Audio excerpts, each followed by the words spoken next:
이재명 대통령이 제70회 현충일 추념식에 참석했습니다. 취임 후 첫 시민들과 소통하는 시간도 가졌는데요. 오후엔 경제참모진의 면면을 공개했습니다. 관련 소식 오늘 두 분과 짚어볼 텐데요. 배종호 한국정치평론가협회장, 정연국 전 청와대 대변인 모셨습니다. 어서 오십시오. 네, 안녕하세요. 네, 두 분 안녕하십니까.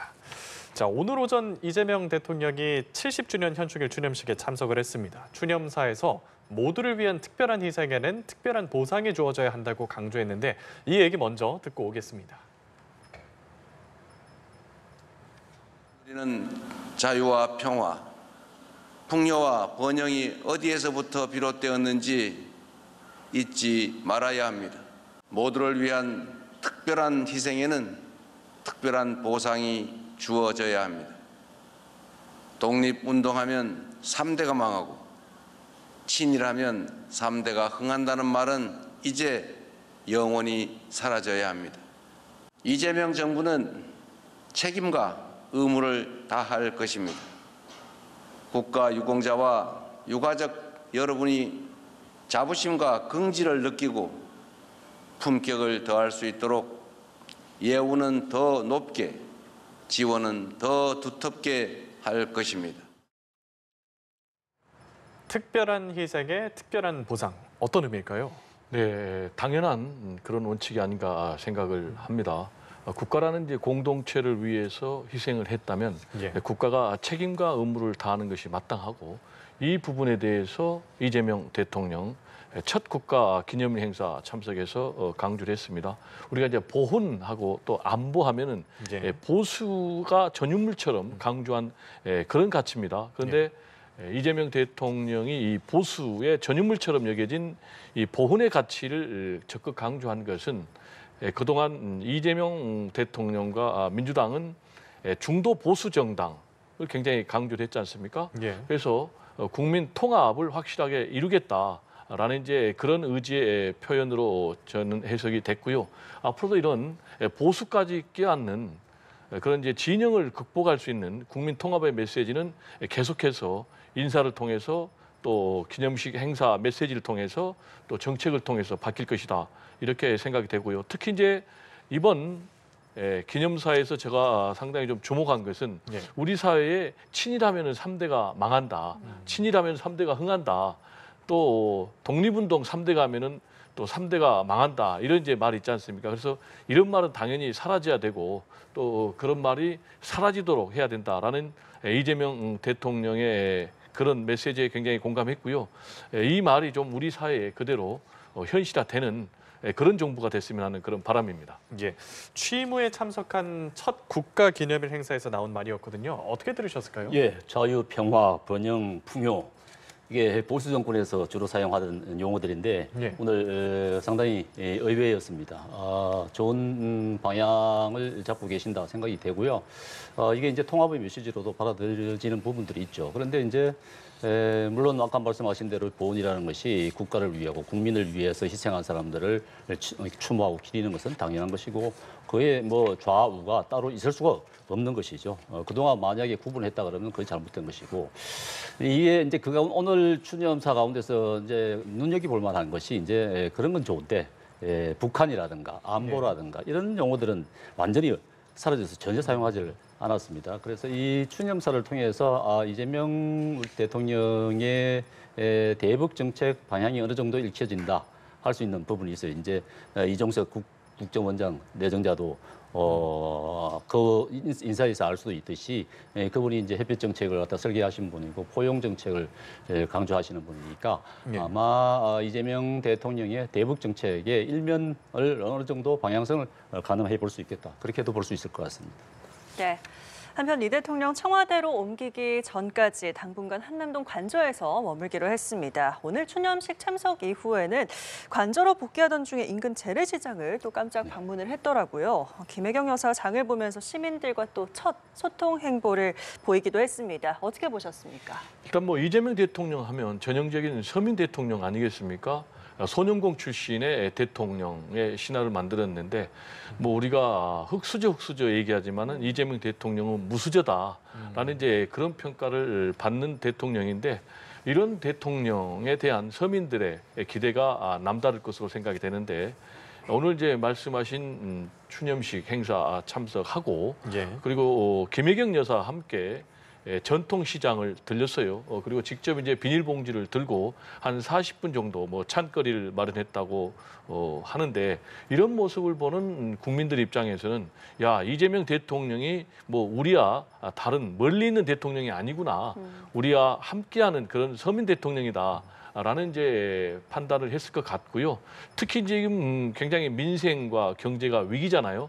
어느 때보다 이제 소시민들이 시장 이 바구니 때문에 물가 때문에 굉장히 힘들어하는 그런 상황에서 대통령이 내외가 함께 직접 전통시장을 방문해서 물가를 점검을 했다라는 부분은 굉장히 국민들에게 좋은 메시지, 시그널이 될 것으로 보여지고요. 다만 이제 이런 행보가 한 번으로 끝나면 안 된다. 네. 좀 수시로 이루어져야 된다.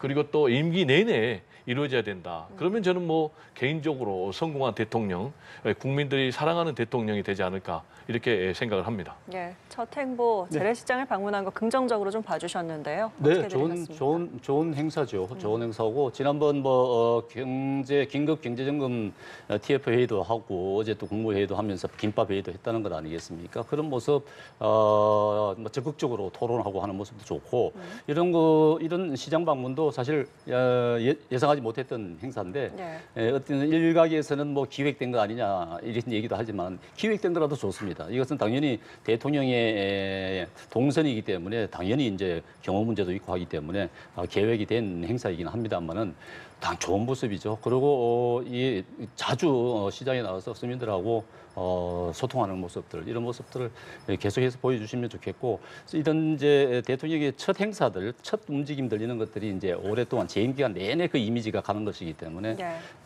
이런 행사 이런 이 움직임은 좀 계속됐으면 좋겠다 싶습니다. 이제 오후에는 경제팀 참모진 명단도 나왔고 또 경제수석 명칭이 경제성장수석으로 바뀐 점 그리고 AI 미래기획 수석실이 설치되는 점도 주목이 되는데 이번 인사랑 부서 배치를 보면은 좀 어떤 계획이라고 생각해 볼 수 있을까요? 일단 뭐 이재명 정부 자체가 소방수 정부입니다. 윤석열 전 대통령의 비상계엄으로 대통령이 쫓겨났을 뿐만 아니라 민생 경제가 직격탄을 맞았기 때문에 인수위 없이 출범한 그런 정부, 그런 대통령이기 때문에 바로 현장에 투입해서 성과를 낼 수 있는 전문가들을 발탁했다라는 것이 이제 이번 경제 관련, 정책 관련 인사들의 발탁의 특징이 아닌가 이렇게 생각이 되고요. 특히 이제 정통 관료를 정책실장 김용범 문재인 정부의 일 경제차관을 했지 않습니까? 그거는 이제 의미가 역시 이 동요하고 있는 이 관료 사회를 확실하게 좀 장악을 해라라는 이제 그런 의미가 담겨 있는 것이 아닌가 이렇게 생각이 되고요. 그리고 경제수석이 말씀하신 대로 경제성장수석으로 바뀌었어요. 하준경 교수인데 이분 같은 경우는 이재명 대통령의 경제 공약을 설계를 했다라는 그런 분인데 경제수석을 경제성장수석으로 이름을 바꿨다라는 것은 이재명 정부의 경제 정책이 성장의 방점이 찍혀 있다. 이렇게 해석을 해야 되겠어요. 이재명 대통령은 후보 시절에도 계속해서 성장을 강조를 했지 않습니까? 그리고 또 이번 인사에서 굉장히 주목되는 부분이 재정기획 비서관을 신설했거든요. 그래서 재정기획관 같은 경우는 앞으로 이제 기재부에서 예산 기능을 따로 뗄 것으로 보여지는데 예산 같은 경우는 지금 기재부에서 재정 건전성 이유로 굉장히 통제를 했거든요. 그런데 이재명 대표가 성장 위주의 그런 재정 정책을 통해서 경기를 부양하기 위해서는 예산을 적극적으로 편성하고 운영을 해야 됩니다. 그런 차원에서 이 재정기획관이 신설이 됐다라고 보여지고요. 그리고 또 AI 미래기획 수석실이 생겼지 않습니까? 그럼 이제 AI 미래기획실에서 주로 하는 일은 AI 3대 강국으로 만들겠다. 그리고 첨단 산업을 육성하겠다. 플러스 뭐 인구, 기후 위기도 극복하겠다라는 부분인데 이 부분도 사실상 이재명 대통령 후보 시절에 100조를 투자하겠다라는 이제 그런 입장이니까 이 부분도 경제 성장에 좀 방점이 찍혀 있다. 그래서 이런 부분이 앞으로 좀 굉장히 빠르게 그리고 힘차게 진행이 되지 않을까. 특히 이런 부분이 윤석열 정부하고 굉장히 차별화되는 그런 지점이 되지 않을까 생각이 됩니다. 예, 오늘 발표들로 이재명 정부의 국정 방향과 기조를 좀 전망해 볼 수 있겠습니다. 그렇습니다. 오늘 인사를 통해서는 보면은 뭐 성장, 재정, 복지 이렇게 키워드를 구분할 수 있을 것 같은데 앞서 추도사에서도 의외의 용어가 나왔습니다. 여기 오늘 인사에서도 사실은 기본 사회, 기본소득 이런 게 없었습니다. 예. 그러니까 성장 이런 부분들이 강조가 됐는데 그만큼 국민들의 시각을 갖다가 반영을 하고 있다 이렇게 생각이 됩니다. 특히 이제 제가 주목을 해본 부분은 이제 재정기획 보좌관인데요. 이것은 새로 신설된 것이죠. 이게 이제 이재명 정부의 경제 정책은 이제 재정으로 지금 경제를 활성화시켜 보겠다는 것으로 해석이 됩니다. 이제 재정을 확대를 통해서 긴급하게 추경을 통해서라도 빨리 투자를 해서 돈을 돌려서 경제를 활성화시켜 보겠다 이런 의미로 예상이 생각이 되는데 예. 그 부분에 있어 이제 재정기획 보좌관을 했다는 것은 예산권을 어느 정도 떼서 활용을 하겠다는 의미거든요. 이걸 자칫 잘못 뭐 그런 생각을 하고 계신 건 아니겠습니다만은 예산권을 가져가서 활용을 하겠다는 의미로도 볼 수가 있습니다. 앞으로 어떻게 진행될지는 알 수 없습니다만은 이재명 정부가 지금 입법, 행정 절대 권력을 갖고 있는데 예산권까지 가져간다 그러면 이거 엄청나게 참으로 거대 권력이 되는 것인데 이 부분에 살짝 경계해야 할 지점이 있지 않나 싶습니다. 그런 부분은 앞으로 지켜봐야 될 부분이고 AI 같은 경우도 신산업 동력을 마련하기 위해서 정부가 어느 정도 개입을 하는 것이 좋겠다 하는 의미를 과거에 후보 때도 이제 강조를 한 부분이 있기 때문에 예. 이런 부분들이 이런 기획수석실이 좋습니다. 이런 뭐 부처를 두고 추진해 나가는 건 좋은데 국가 주도로 갈 가능성이 있다. 국가 주도로 간다 그러면은 민간 부분에서 오히려 위축이 될 수 있고 이게 중국 같이 국가 주도 경제를 한다 그러면은 예. 이게 어느 정도 한계성도 있고 한데 이런 부분들은 이제 옆에서 지켜보면서 이제 좋은 방향으로 갈 수 있게끔 잘 이렇게 인도해 나가는 것이 좋을 것 같습니다. 네. 이번엔 각 당 상황도 좀 살펴보도록 하죠. 집권 여당이 된 민주당의 차기 원내대표 선거가 이제 양자 대결로 치러집니다. 4선의 서영교 그리고 3선의 김병기 의원의 맞대결이 펼쳐질 텐데요. 두 사람 모두 친명계로 분류됩니다. 앞으로 당원 표심 좀 어디로 향할 거라고 전망해 주실까요? 네, 일단 말씀하신 대로 두 분 다 친명으로 분류가 됩니다. 예. 남성과 여성, 4선 대 3선의 대결이니까 네. 누가 이길지 굉장히 좀 궁금한데요. 당초에는 이제 4명이 출마 의사를 밝혔어요. 그런데 이제 김성환 의원 같은 경우는 지금 입각설이 돌면서 불출마를 결정을 했고요. 선언까지 했습니다. 그리고 역시 3선의 조승래 의원 같은 경우도 불출마를 결정해서 두 분이 이제 양자 대결 구도로 가는데 기존 같은 경우에는 이제 원내대표는 의원들 투표로 됐거든요. 예. 근데 지난번에 이제 당헌 당규가 개정이 돼서 네. 권리당원들이 20% 비율이 반영이 됩니다. 그러니까 전체 의원의 34표 정도 되는데 이 표심이 과연 어디로 가느냐가 굉장히 승패를 좌우할 것으로 보여지고요. 그런데 이 신임 원내대표가 누가 되느냐에 따라서 이재명 정부의 성공과 굉장히 밀접한 관계가 있습니다. 안정적으로 임기 초반을 힘있게 드라이브를 해야 되니까 그래서 이재명 대통령하고 과연 누가 호흡이 잘 맞춰질 것인가. 그래서 뭐 3선의 김병기 의원인지 아니면 4선의 서영교 의원인지 이 부분에 대해서 의원들이 굉장히 촉각을 곤두세우고 판단할 것 같고 역시 이제 권리당원들도 압도적으로 지금 이재명 대통령을 지지하는 그런 상황이기 때문에 네. 예. 역시 이재명 대통령하고 호흡을 누가 잘 맞출 수 있을 것인지 여기에 따라서 승패가 갈릴 것으로 그렇게 전망이 됩니다. 네. 민주당의 차기 원내대표 어떻게 좀 예측하십니까? 제가 생각하기에는 누가 돼도 상관없을 것 같다 싶습니다. 두 분 가운데 어느 분이 되든지 간에 사실상 이재명 대통령과 한 몸이 될 수밖에 없습니다. 이재명 대표가 희망하는 법을 당에서는 사실 만들어줘야 되는 것이거든요.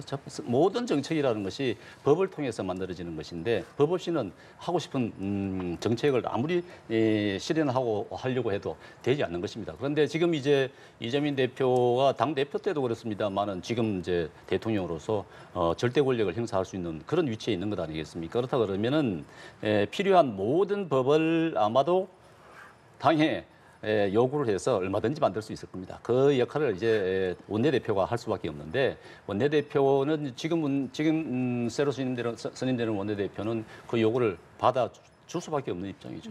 당 내에서도 누구나가 모든 의원들이 다 그게 협조를 할 수밖에 없는 그런 상황이고 예. 지금 또 국정 동력을 더 확보를 할 수밖에 없는 지금은 이 지금 민주당 다수의 여대 야소 상황은 지금뿐만 아니고 앞으로 3년 동안 계속되는 거예요. 3년 동안 계속되는 상황이기 때문에 지금 당장 동력이 막 필요하다 이런 것도 아니고 지금은 뭐 원내대표가 누가 되든지 간에 당 대통령실 일체가 될 수밖에 없는 상황이다. 더군다나 이제 앞으로 국민의힘 같은 경우는 이제 특검 전국이 펼쳐지는 것 아니겠습니까? 그 사이에 뭐 과거 같으면은 여대 야소에서도 뭐 여야가 타협을 해서 법안을 만들고 이렇게 했습니다만 민주당 지금까지도 계속 독주를 해왔고 그렇게 했기 때문에 아마 지금 여당의 원내대표는 어떻게 보면 굉장히 쉬운 자리로 지금 가지 않을까 그렇게 생각이 됩니다. 네. 알겠습니다. 국민의힘 상황도 살펴보겠습니다. 김문수 전 후보 존재감이 아직 뚜렷한데 대표직에 아무 욕심이 없다고 했지만 선대위 또 캠프 해단식에 이어서 오늘 현충원 참배까지 했다 보니까 이거 당권에 염두를 두고 있는 행보 아니냐 이런 얘기가 있거든요. 네, 그렇죠. 그래서 이제 김문수 전 후보께서는 절대 그런 소리 하지 마라. 당권 생각 없다. 지금 그런 얘기 할 때가 아니다. 예. 지금은 성찰할 때다. 이렇게 얘기를 했죠. 어제도 그렇고 캠프 해단식도 할 때도 그런 말씀을 하셨다고 합니다만은 그동안 대통령이 당무에 개입하고 인사에 개입하고 했던 부분들 반성해야 된다, 성찰해야 된다. 그런 말씀들을 하시고 했는데 그게 좀 어떻게 보면 굉장히 늦었지 않습니까? 선거 시작할 때 그렇게 했어야 되는데 왜 이렇게 늦게 하셨나 하는 부분들에 대한 아쉬움을 다들 토로하고 있습니다. 근데 이제 지금 국민의힘 입장에서는 당권에 대한 갈등이 있을 수밖에 없을 겁니다. 이제 그런데 이제 이 지도 체제를 어떻게 형성하느냐.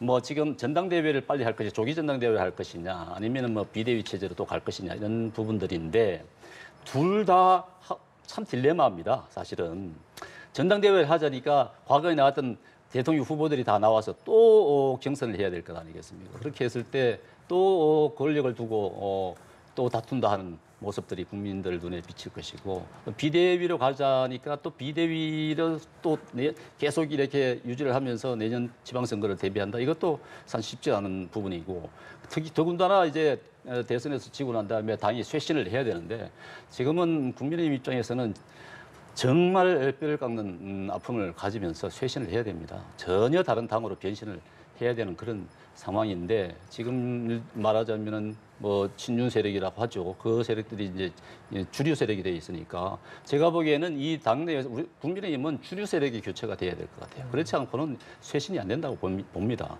네. 그렇다 그러면은 그런 쇄신을 하기 위한 지도 체제는 어떻게 구축해야 될 것이냐. 지금 아직 방향을 잡지 못하고 있단 말이죠. 그래서 김문수 전 후보께서 당권을 염두에 두고 있다. 뭐 저는 그렇게 뭐 큰 욕심이 있다고는 보이지 않는데 앞으로 좀 더 두고 보면은 금방 이제 방향이 잡히지 않을까 싶습니다. 예, 그런 상황 속에서 김문수 전 후보의 행보에 좀 관심이 많이 쏠리거든요. 워낙에 좀 정치권이 예측하기가 어렵잖아요. 지금 이제 김문수 전 후보의 행보를 보면은 대선 끝났는데 여전히 대선에 도전하는 뭐 대선 후보 같은 그런 행보를 하고 있어요. 지금 뭐 현충원을 방문한 거는 좋습니다만은 그런 일정을 공개를 하고 있거든요. 그것 자체가 뭔가 목표를 두고 움직이고 있다. 그럼 그 목표가 뭘까? 지금 뭐 국민의힘의 상당수 의원들 특히 이제 김문수 전 후보를 지지했던 캠프 인사들은 김문수 후보가 다시 전당대회를 통해서 당권을 획득하는 쪽으로 가고 있는 것 아닌가 이렇게 해석을 할 것 같고요. 그리고 이제 김재원 전 김문수 후보 비서실장 같은 경우도 전당대회를 지금 요구를 했거든요. 이것 자체가 김문수 후보가 다시 당권 도전에 나선 것 아니냐. 그런 추측을 낳고 있거든요. 실제로 지금 뭐 김문수 후보 대선 끝났는데 턱걸이를 하는 동영상이라든지 뭐 훌라후프를 하는 동영상이라든지 이런 부분이 돌아다니는 이유가 뭐겠습니까? 뭔가 이거는 의도가 있다. 만약에 일반적으로 우리가 생각한다면 대선에 패배했다면 뭔가 좀 반성하고 자성하고 성찰하는 그런 모습하고는 전혀 다르다. 그래서 자연스럽게 지금 김문수 후보가 다시 당권에 나서는 것 아니냐라는 이제 그런 전망들이 나오는데 지금 이제 김문수 후보 같은 경우는 대권 도전에 나설 때도 좀 고령의 후보가 아니었냐라는 이제 그런 의견들이 많았어요. 지금 뭐 1951년생이니까 75살인데 지금 국민의힘은 누가 당권을 쥐느냐 안 쥐느냐 지금 그게 중요한 게 아니고 당을 지금 해체하느냐 아니면 뭐 어떻게 그대로 계속 갈 것이냐 지금 난파선이거든요. 근데 난파선에서 선장이 되면 뭐 하겠습니까? 근데 이 난파선에 선장이 되기 위해서 김문수 뭐 당권 도전설이 나오는가 하면 또는 뭐 한동훈 당권 도전설이 나오는가 하면 또 권성동을 둘러싼 음모론까지 나오고 있기 때문에 과연 이런 국민의힘의 미래가 있는지 그래서 국민의힘의 미래와 관련해서 홍준표 전 시장 같은 경우는 정당 해산까지 얘기를 했거든요. 저는 그래서 지금 상황에서는 정말로 뼈를 깎는 그런 모습을 보여주지 않고는 국민의힘의 미래가 없다. 단순히 뭐 미래가 없는 것이 아니라 완전 보수의 암흑기, 빙하기가 올 수 있다. 그래서 저는 뭐 당명을 해체한다라든지 아니면 정말로 길거리에 천막 당사를 치면서 국민들께 석고대지한다든지 이런 모습이 보여야 되는데 당권 도전론만 무성하니까 참 안타까운 그런 실정입니다. 네. 이재명 대통령 취임 이후 행보와 각 당의 상황까지 함께 짚어봤습니다. 지금까지 배종호 한국정치평론가 협회장 정영국 전 청와대 대변인과 얘기 나눠봤습니다. 두 분 말씀 고맙습니다. 네, 감사합니다. 감사합니다.